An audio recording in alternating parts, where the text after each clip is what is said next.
ഇപ്പോൾ തീരുമാനിച്ചിരിക്കുന്നത് ജൂൺ മാസം 2-ാം തീയതി പ്രവേശനോത്സവത്തോട് തുറക്കുക എന്നുള്ളതാണ് ഇപ്പോൾ ആലോചിച്ചിരിക്കുന്ന കാര്യം. നമ്മുടെ പ്രകൃതി ഇങ്ങനെ ഒരു ശക്തമായ മഴയും കാറ്റും മാറ്റി നിന്നാൽ എന്ത് വേണമെന്ന് സംബന്ധിച്ചിടത്തോളം നമുക്ക് സ്വാഭാവികമായിട്ട് ആലോചിക്കേണ്ടി വരുമല്ലോ. യാന്ത്രികമായി നമുക്ക് ഒരു തീരുമാനം എടുക്കാൻ വേണ്ടി പറ്റില്ലല്ലോ. ഇപ്പം നല്ല കാറ്റാണ്, മഴയേക്കാൾ കൂടുതൽ വലിയ കാറ്റാണ്. അപ്പോൾ പക്ഷേ ക്ലാസ്സുകളൊന്നും ഇരുന്ന് പഠിക്കുന്നതിന് വേണ്ടി ബുദ്ധിമുട്ടില്ല, പക്ഷെ വരാനും പോകാനൊക്കെ ബുദ്ധിമുട്ടായിരിക്കും. എന്തായാലും ഇന്നൊന്ന് നോക്കിയിട്ട്, ഇന്നും നാളെയും കൂടെ ഒന്ന് നോക്കിയിട്ട് മുഖ്യമന്ത്രിയുടെ കൂടെ ആലോചിച്ച ശേഷം തീരുമാനം കൈക്കൊള്ളാം എന്ന് സംബന്ധിച്ചിടത്തോളം ആലോചിച്ചിരിക്കുന്നത്. യെസ്, അപ്പോൾ തീർച്ചയായിട്ടും സ്കൂളുകൾ കനത്ത മഴ തുടർന്നുകൊണ്ടിരിക്കുകയാണ്. കേരളത്തിൽ ഒരാഴ്ചയോളം 23 പേരാണ് മരണമടഞ്ഞിട്ടുള്ളത് കേട്ടോ. അപ്പോൾ ഒരാഴ്ച കൊണ്ട് 23 പേര് കനത്ത മഴ കാരണത്താലും കാറ്റും ശക്തമായ മഴയൊക്കെ കാരണത്താൽ മരണപ്പെടുമ്പോൾ തീർച്ചയായിട്ടും നമ്മളതിനെ സീരിയസ് ആയിട്ട് നോക്കേണ്ടതുണ്ട്. കാരണം എന്തൊക്കെ നഷ്ടപ്പെട്ടാലും ജീവൻ നഷ്ടപ്പെടുന്നതിനേക്കാൾ മറ്റൊന്നില്ലല്ലോ ഇന്ന് നഷ്ടപ്പെടാൻ. അതുകൊണ്ട് തന്നെ ചെറിയ കുട്ടികളൊക്കെ സ്കൂളിൽ പോകുന്ന ആലോചിച്ച് നോക്കുക.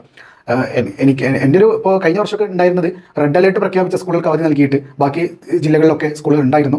എങ്കിലും അടുത്ത 5 ദിവസവും കേരളത്തിൽ ശക്തമായ മഴ തുടരുമെന്നുള്ള കാലാവസ്ഥാ വകുപ്പിൻ്റെ റിപ്പോർട്ടുണ്ട്.